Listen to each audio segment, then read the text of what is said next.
I was just thinking about how I've been sharing a lot of episodes recently, and really throughout the whole course of this podcast, about different modalities for helping couples. And we've talked about the Enneagram, we've talked about attachment, internal family systems, a few models for men's work. We've really covered a lot. But what we haven't talked about is the core modality that I use, which is Relational Life Therapy. Today, I'm going to share with you how I got introduced to Relational Life Therapy, what I really love about it, and how it's changed my life and the people that I'm working with. This is Respected and Connected, the podcast that helps you create a more collaborative, intimate relationship. I'm Sharon Costanzo, and I'm your no-nonsense relationship coach. I've helped people just like you create stronger, more fulfilling relationships using the Better Marriage Blueprint. My mission is simple: to help you explore the complexity of intimate relationships, challenge your assumptions about what it takes to make it work, and learn to advocate for the kind of relationship you really want. You don't have to settle for a lonely, unsatisfying marriage, and I'm here to give you some tools and ideas about how to take the next step forward. So let's dive in and talk about Relational Life Therapy. So for those of you who don't know, Relational Life Therapy was created by Terry Real, who is pretty famous as a couples therapist here in the United States. He kind of made his mark. His first book that really set the tone for his work was I Don't Want to Talk About It, the first book on male depression.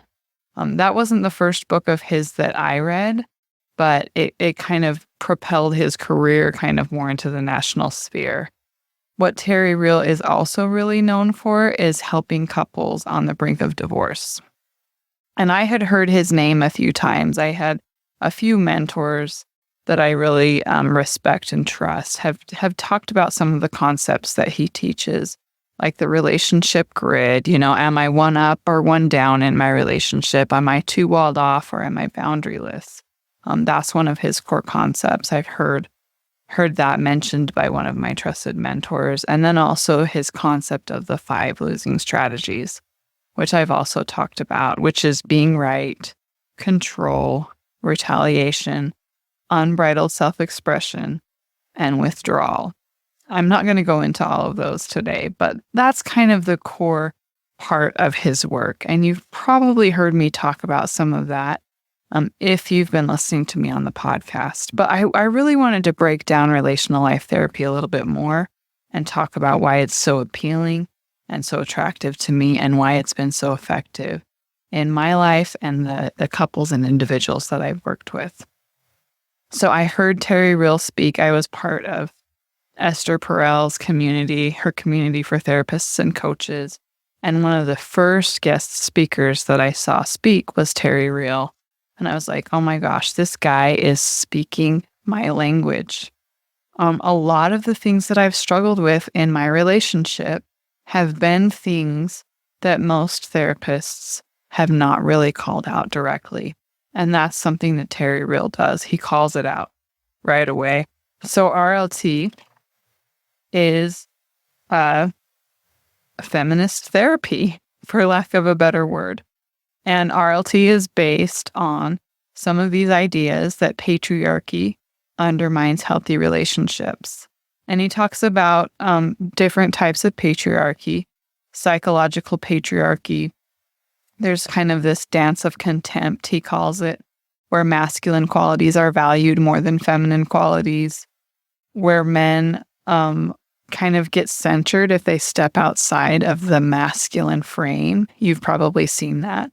But also, I experienced in my life, and this is something that I talk about from my experience quite a bit, that the fact that I didn't really fit the feminine mold, especially growing up in a very conservative, high control religion, that I kind of felt censured and left out. I kind of felt like my dating options were limited.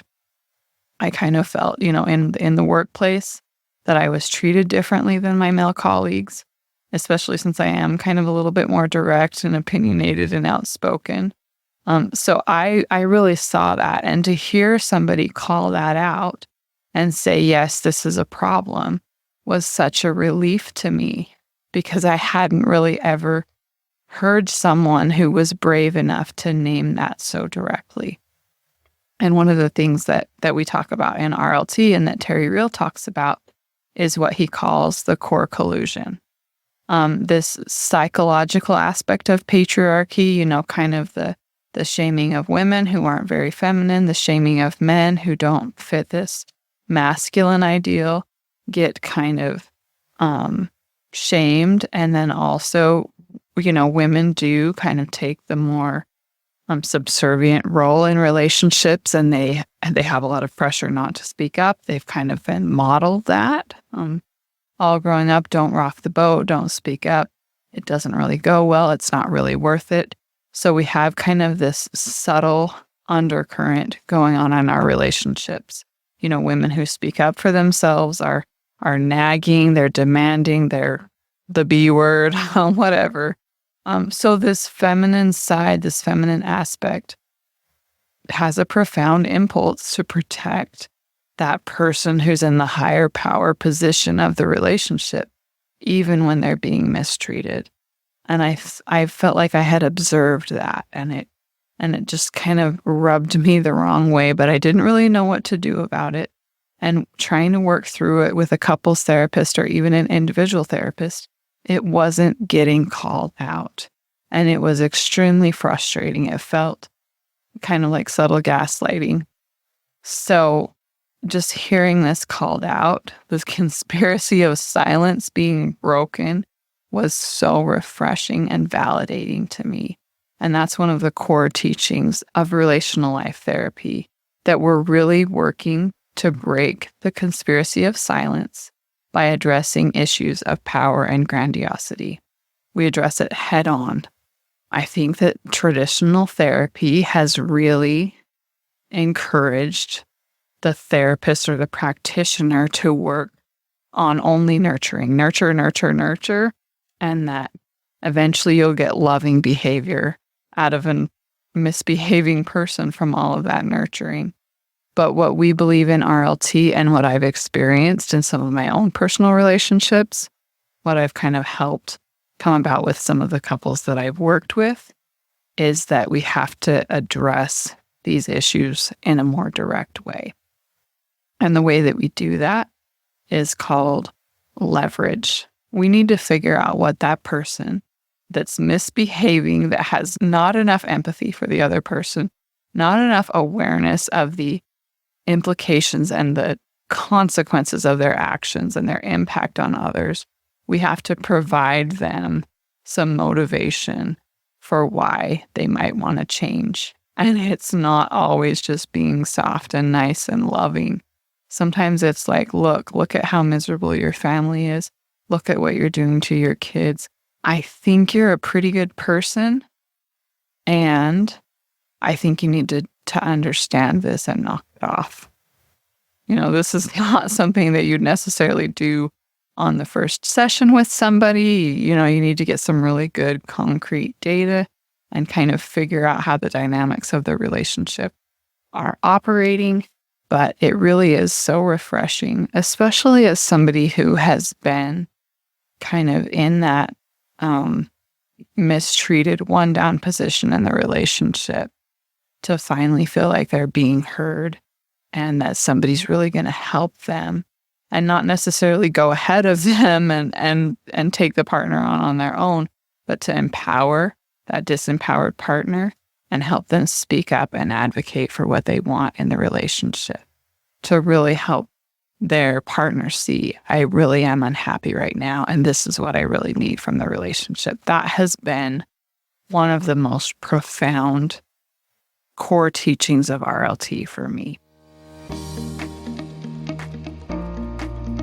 Thanks so much for listening to the Respected and Connected podcast. It means the world to me that you're here and that you value strong, healthy relationships.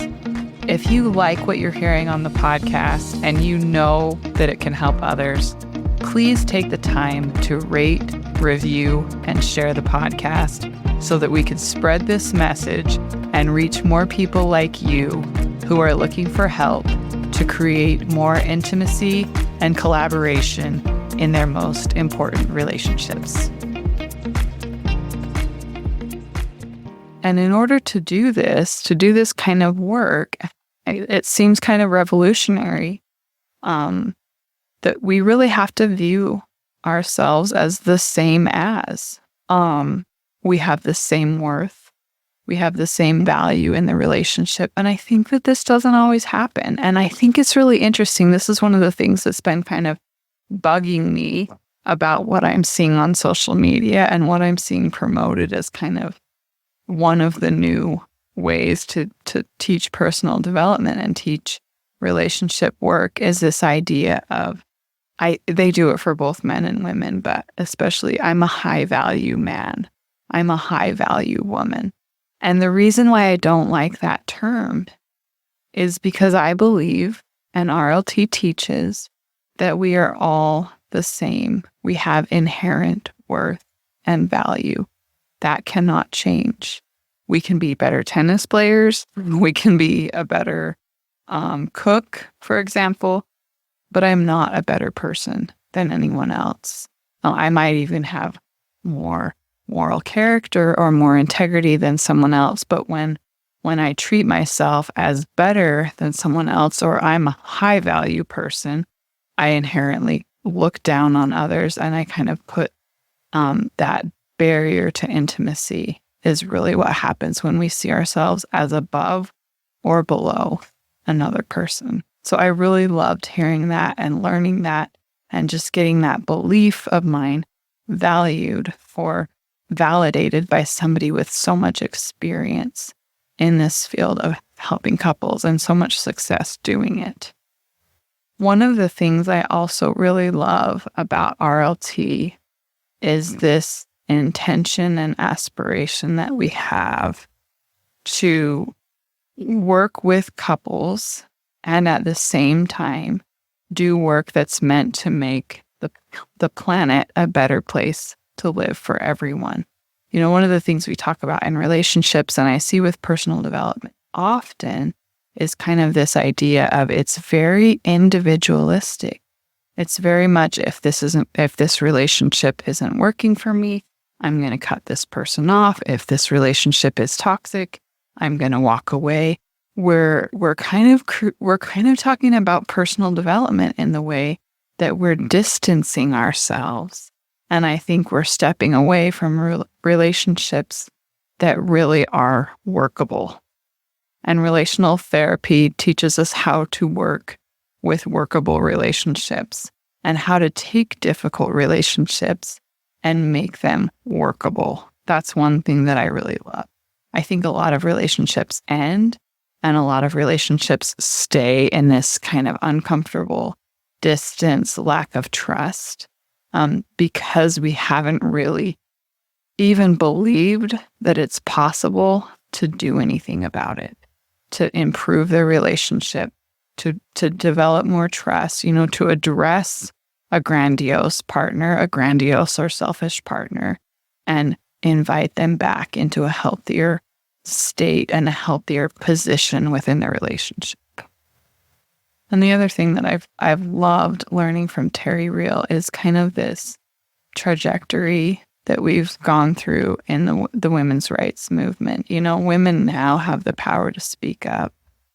And I think, and they still, it's almost even encouraged and rewarded for women to speak up in aggressive and confronting ways to men, and that disempowers the man, and it's not helping us to get to that stage, that position in our life when we really are same as. We can't take the man down to get the woman to a same as position. We have to learn what Terry Real calls relational empowerment, which is to speak up with fierce intimacy or soft power. Like, hey, what's happening right now is not working for me.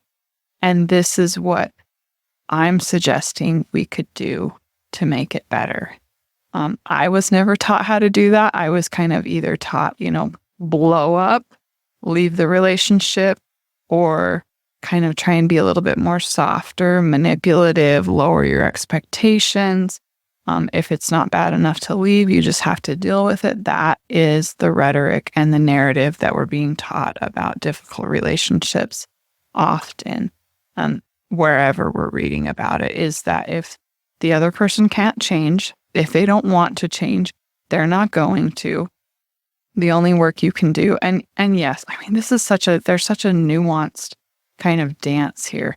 Like, nobody's going to change unless they want to.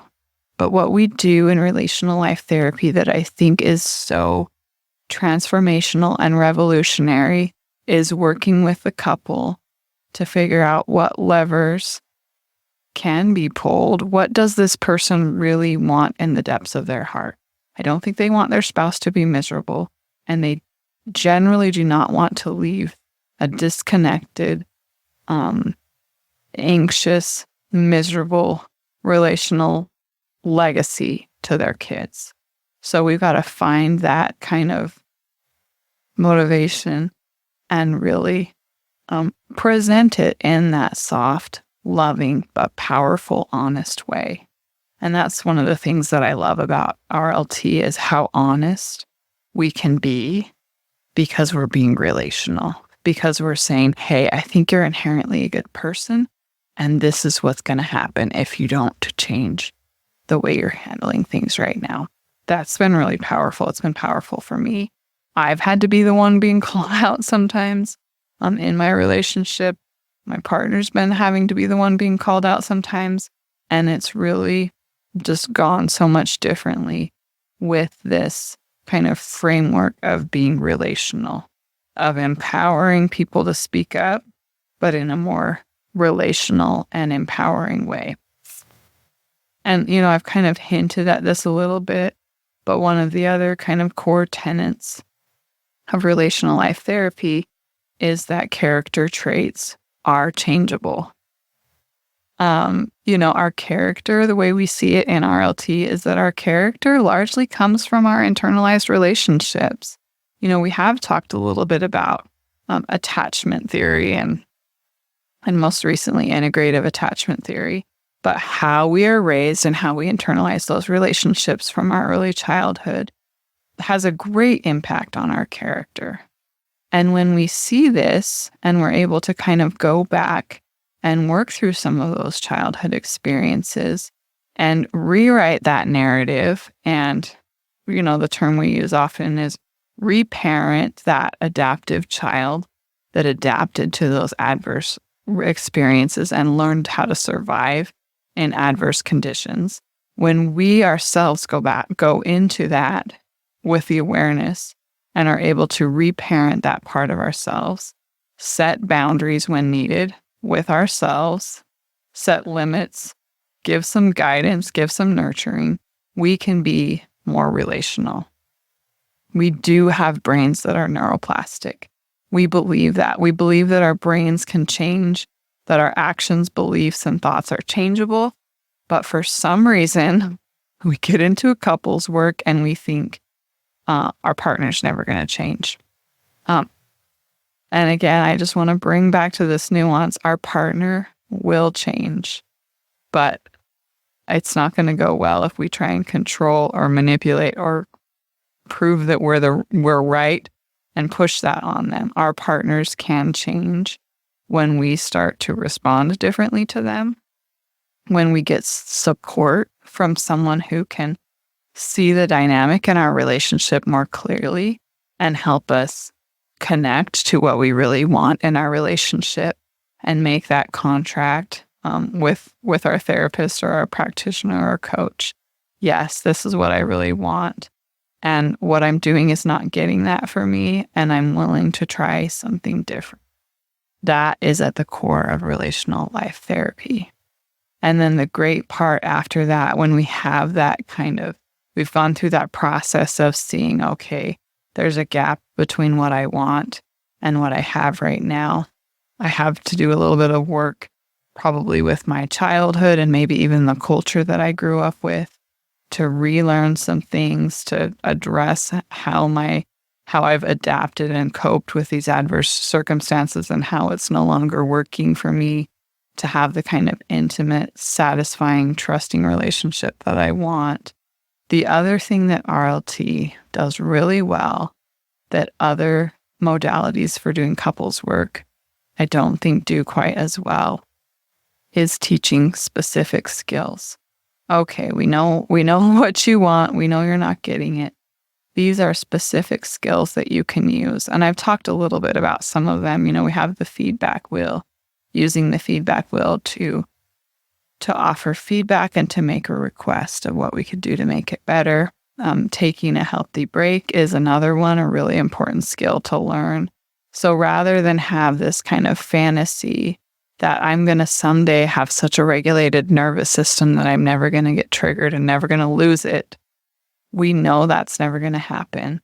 So we teach our clients, you are going to lose it. The number one goal is that not to have both of you losing it at the same time. And when you see yourself going to that place and you're not going to be able to rein it in and be healthy in this interaction, you take a break. I'm sure you can find some more information on that somewhere in my podcast, and I can try and link it as well. But taking a break, giving feedback, shifting from complaint to request, those are some of the specific skills that we teach that help you to really create that kind of collaborative, intimate relationship that I tout as kind of what I think is the ideal for a couple. So we really teach specifically those skills, and we help people get to a place where they actually want to use them.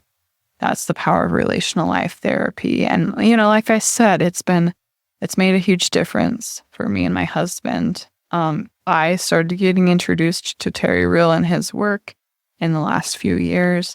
And then about a year ago, my husband and I went to an RLT boot camp with two relational life therapists, one who lives here locally and another one who is her partner that teaches these classes together. That's been a really great, even just to have that similar language, like, one up and one down and boundaryless and walled off, and delivering feedback, having that common language, the losing strategies, has really helped us to take responsibility for how we're showing up in our relationship and have some specific interventions for how to get through it. It's been amazing. And I've worked with some clients who have had a really hard time kind of seeing what their impact is on their relationship.